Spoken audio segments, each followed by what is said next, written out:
मध्य प्रदेश में एक मेला लगा हुआ था। उसी मेले में एक निशाने की दुकान लगी हुई थी। दो बालक मेला घूमने जाते हैं और बालक निशाने वाले की दुकान देखकर निशाना लगाने की बात कहते हैं। जैसे ही वो वहां जाते हैं और निशाना लगाते हैं, लेकिन उनका एक भी निशाना टारगेट पर नहीं लग रहा था।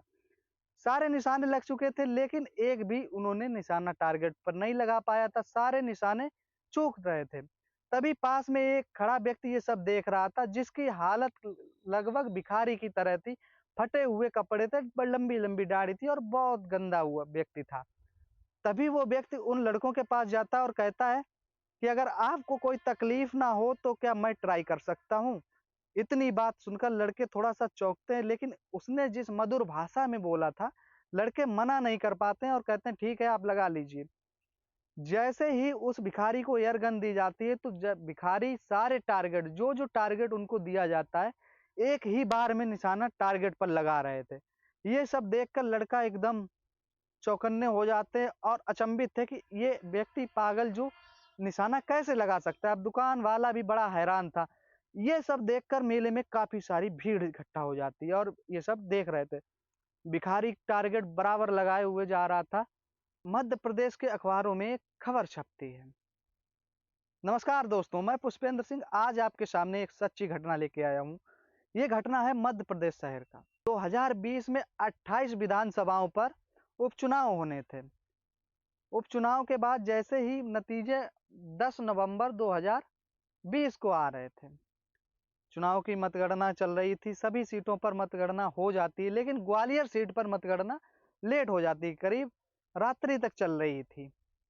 तभी वहां पर दो अधिकारी रैंक के अधिकारी आते हैं, डीएसपी पोस्ट के, और मुआयना कर रहे थे कि कहीं सुरक्षा व्यवस्था में कोई गड़बड़ी तो नहीं है। दोनों का एक का नाम रत्नेश कुमार तोमर, दूसरे का नाम था संतोष भदौरिया।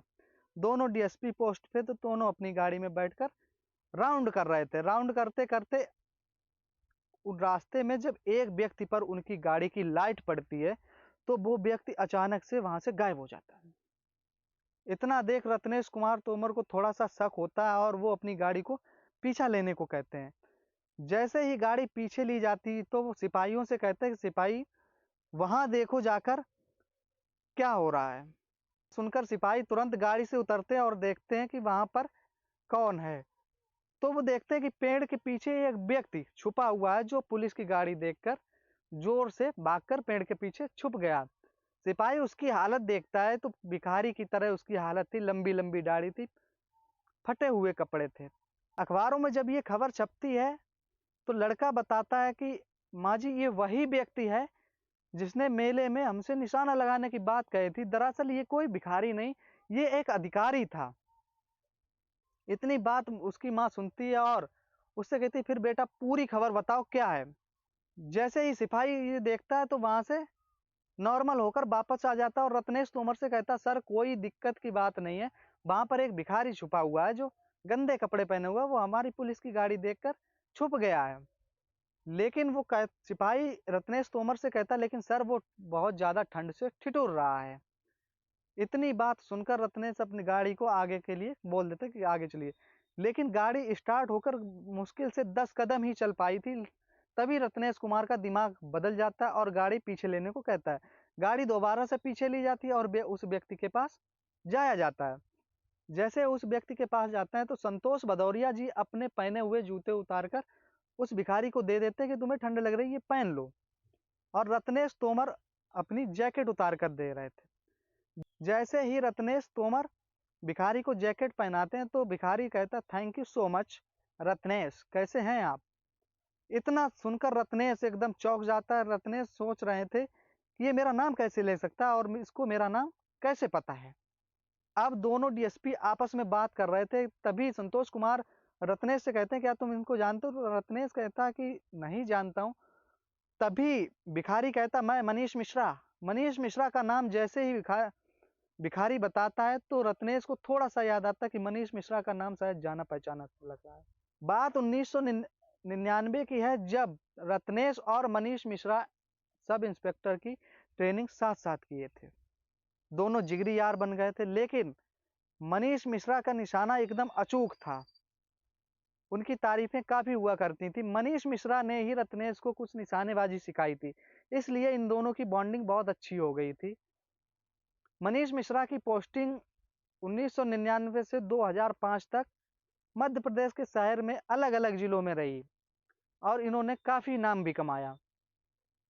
2005 के बाद इनकी मानसिक संतुलन बिगड़ता है और ये नौकरी ड्यूटी जाना कम कर देते हैं। जैसे-जैसे ड्यूटी कम जाना करते हैं तो इनके घर में कलेश होना स्टार्ट हो जाता है। पत्नी के साथ वाद-विवाद होने लगता है।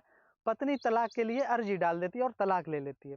दरअसल इनका परिवार बड़ा शिक्षित ही परिवार था। इनके पिताजी एसपी और चाचा भी एसपी हुआ करते थे और इनका एक भाई था जो भाई पुलिस विभाग में एक अच्छी पोस्ट पर था और एक बहन थी। बहन जो थी वो विदेशों में दूतावास थी और इनकी पत्नी थी तो एक सरकारी वकील हुआ करती थी। लेकिन पत्नी ने तलाक ले लिया, उसके बाद इनका दिमाग और ज़्यादा खराब हो गया था। इनका मानसिक संतुलन दिन प्रतिदिन बिगड़ता गया। 2010 तक इन्होंने पूर्ण रूप से घर भी छोड़ दिया।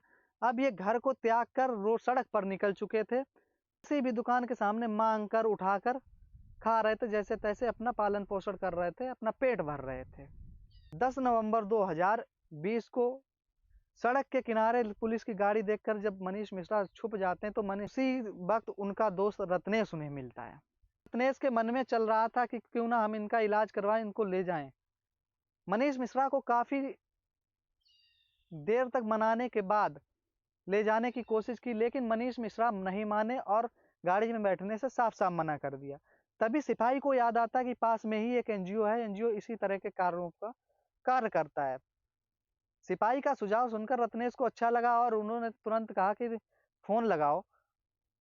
फ़ोन लगाने पर जैसे ही एनजीओ के अधिकारियों को पता चलता है, एनजीओ के अधिकारी तत्काल वहाँ पहुँचते हैं और उनको अपने अंडर में लेकर एनजीओ ले जाते हैं। एनजीओ पर उनका अच्छे तरीके से फ्रेशनेस किया जाता है। अब वो अच्छी ज़िंदगी जी रहे थे, लेकिन उनका मानसिक संतुलन अभी तक बिगड़ा हुआ था। दरअसल इनके घर वालों ने भी काफ़ी बार इनको घर ले जाने की कोशिश की है, घर पर नहीं रुकते थे और घर से भाग आते थे। अब वो एनजीओ से भी फरार हो चुके थे। एनजीओ से फरार होने के बाद उनसे कई बड़े पदाधिकारी भी मिलने जाया करते थे। जैसे अखबारों में खबर छपती थी कि वो भिखारी के भेष में एक बड़ा अधिकारी हुआ करते थे, तो एनजीओ में काफ़ी व्यक्ति उनसे मिलने जाया करते थे। मध्य प्रदेश के पूर्व अखबारों में ये खबर छाई हुई थी कि भिखारी के रूप में एक अधिकारी एनजीओ में है। तभी 2021 का वक़्त आता है। 2021 के बाद आज भी मनीष मिश्रा का कोई पता नहीं है कि मनीष मिश्रा इस दुनिया में हैं भी या नहीं है। एनजीओ से भागने के बाद उनको काफ़ी ढूँढा गया, लेकिन मनीष मिश्रा आज तक लापता हैं।